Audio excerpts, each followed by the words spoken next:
Money laundering poses as a serious threat in many different industries, with governments worldwide trying to tackle the ever-evolving problem. With criminals trying everything they can to launder their dirty money, it got me thinking, how does the law sector tackle money laundering? And what rules and regulations do they need to abide by to prevent a launderer using a law firm to wash their money? In today's video, we will be taking a look at money laundering in the law sector, what happens if a law firm doesn't comply with AML regulations, and what the industry is doing to tackle the problem. Hello, and welcome to another KYC Lookup video where we bring you AML related content to help you enhance your knowledge in the fight against money laundering. Before diving into today's video, be sure to subscribe so you don't miss out on any future videos. Oh, and don't forget to leave us a comment with any suggested topics you would like us to cover in the future. We also have a special announcement to make, so be sure to watch until the end to find out what it is. So, on to today's video. What is money laundering? Money laundering is the process of changing large amounts of money obtained from crimes such as drug trafficking into origination from a legitimate source. It is a crime in many jurisdictions, with varying definitions, and is a key operation in organised crime. To launder money, the criminal needs to go through three processes: placement, layering, and integration. Let's quickly run through each one. Placement. This is the first stage of the money laundering cycle, whereby dirty money is placed into the legal financial systems. After getting hold of the illegally acquired funds through theft, bribery, and corruption, financial criminals move the cash from its source. This is where the criminal money is washed and disguised by being placed into legitimate financial systems, such as an offshore account. Layering. This is the second stage in the money laundering cycle. This is a complex web of transactions to move money into the financial system, usually via offshore techniques. Once the funds have been placed into the financial system, the criminals make it difficult for authorities to detect laundering activity. They do this by obscuring the audit trail through the strategic layering of financial transactions and fraudulent bookkeeping. Layering is a significantly intricate element of the money laundering process.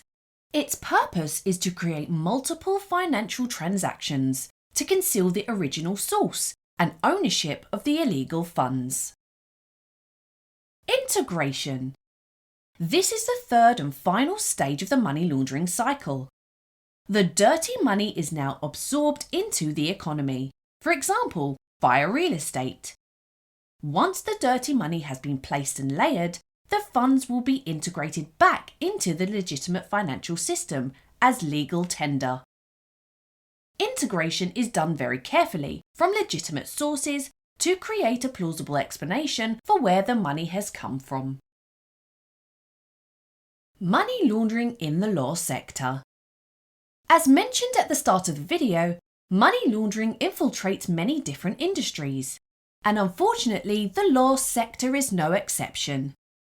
Anyone working in the law industry are entrusted to abide by the regulations that are set in place to protect not only their clients but also their organisation. Knowing who your client is and where their source of wealth and funds derives from is an integral part of forming an open and honest relationship. As per the requirements of the Financial Action Task Force, FATF, the Customer Due Diligence CDD requirements apply to legal professionals when they prepare for and carry out certain specified activities for their clients. For example, buying and selling of real estate, managing of client money, securities, and other assets, management of bank, savings or security accounts, organisation of contribution for the creation, operation or management of companies, and creation, operation or management of legal persons or arrangements, and buying and selling of business entities. Legal professionals and law firms may be able to perform more KYC measures to identify and verify their clients, considering the specific circumstances.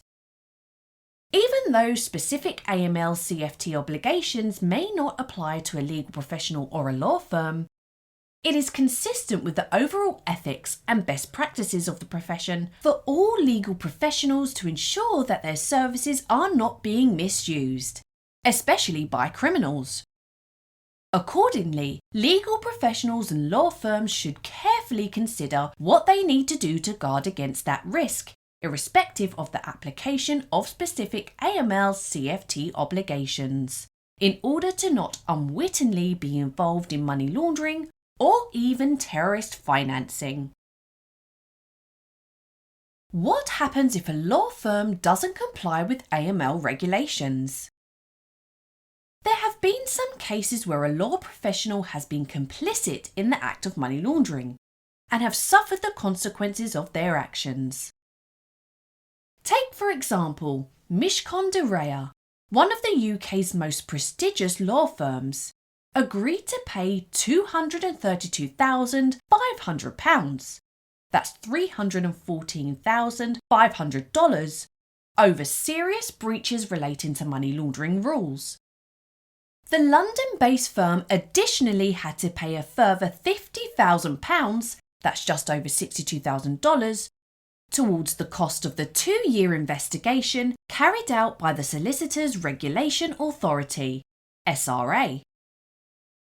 In its decision, the SRA said the firm engaged in misconduct that had the potential to cause significant harm by facilitating transactions that gave rise to a risk of facilitating money laundering. Between September 2015 and April 2017, the firm carried out work for 2 individual clients and 2 companies connected with the same 2 individual clients. The work was related to a non-SRA regulatory investigation, asset planning for one of the individuals, and the initial stages of the proposed acquisition of 2 separate entities, and the onward sale of one of them. Additionally, the regulator found that in 2016, a payment of £965,000 was made to the Mishcon de Reya's client account, and 3 payments, the highest, of £810,000, equivalent to $1,099,015, were made from it, none of which related to the delivery of service by the firm, contrary to the SRA rules that forbid clients' accounts being used as a banking facility. The firm failed to send a bill of costs or other written notifications of the costs incurred to the relevant entities before 2 invoices were raised and paid out of the monies held in the client's accounts. Mishcon admitted to improperly transferring the funds.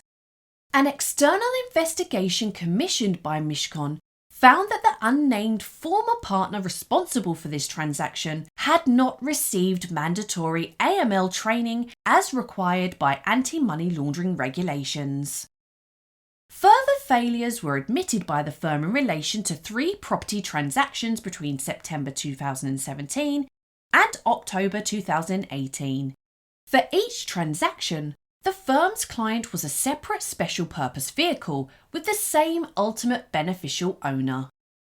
The SRA explained the firms occurred CDD in relation to the ultimate beneficial owner, but because it opened each matter file in the name of a different entity in the corporate structure, the firm did not secure full CDD for each special purpose vehicle before each relevant transaction took place. The firm also did not retain copies of some of the CDD information obtained in relation to the ultimate beneficial owner, and in relation to another individual who instructed the firm on a 4th related matter. In September 2018, the SRA requested a copy of Mishcon's firm-wide risk assessment, as required by the relevant money laundering regulations, in place since 2017. The firm admitted that it did not have one. It wasn't until May 2019 that a risk assessment prepared by an external provider was supplied to the SRA. As you can see, if the rules and regulations are not clearly followed, it opens the organisation up to the potential to launder money, leaving a high cost to pay with fines and penalties, as well as reputational damage. What is the law sector doing to tackle the rising problem of money laundering? As with most high-profile industries, there are rules and regulations that need to be followed to protect firms from being pulled into laundering money or even financing terrorism. Under the anti-money laundering regulations, the regulators ensure that legal professionals, including law firms, are supervised by competent authorities to ensure that they comply with AML KYC requirements. Regulators assist legal professionals and firms in the design and implementation risk-based approach, RBA, to anti-money laundering and countering the terrorism financing, AML CFT compliance, by providing guidelines with a particular focus on providing guidance to the sole practitioners and small legal firms.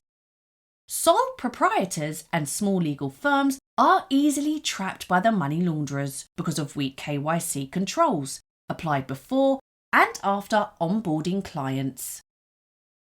AML KYC regulatory requirements require legal firms to ensure that they develop a compliance program that should be robust and implemented at all levels to prevent the risk of occurrence of money laundering or terrorist financing. Compliance programs include AML compliance policy and procedures, appointment of compliance officer to monitor AML activities of the legal professionals or firm, performance of periodic money laundering and terrorist financing risk assessment and apply controls to the mitigating risks. Periodically monitor the risks and activities associated with clients and identify suspicious activities. Here are some more broader AML requirements that are to be complied with by the legal firms, including legal professionals. Appropriately assess the money laundering and terrorism financing risks that they face, including the likelihood and impact of those risks, and to identify and respond to change in risk over time. Include in AML CFT programs appropriate risk-based systems and controls to mitigate and manage the money laundering terrorist financing risk to which they are exposed. Establish an appropriate framework for broad and senior management oversight of the anti-money laundering and CFT programs. Implement simplified and enhanced due diligence measures to carry out identification and verification of clients before onboarding and perform additionally scrutiny of high-risk customers, including politically exposed persons, or PEPs. Implement a client monitoring process to monitor the intent of the relationship with the legal firm and their activities to identify potential suspicious acts. Conduct ongoing client due diligence, especially of high-risk clients, to ensure that they continue to be their fair clients and are not involved in money laundering or terrorist financing activities. Well, there you have it. What is money laundering in the law sector? What happens if a law firm doesn't comply with AML regulations? And what the industry is doing to tackle the problem.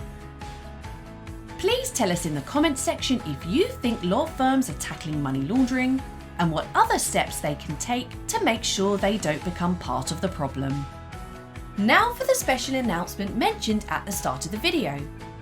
We have now launched our very own courses for you to take a more in-depth look at a variety of subjects, such as Introduction to AML, Beneficial Ownership, and Customer Risk Rating, for example. So make sure you visit our website for further details, and let us help you connect the dots in KYC. Thank you for watching the video, and if you made it this far, don't forget to like and subscribe to watch more amazing videos.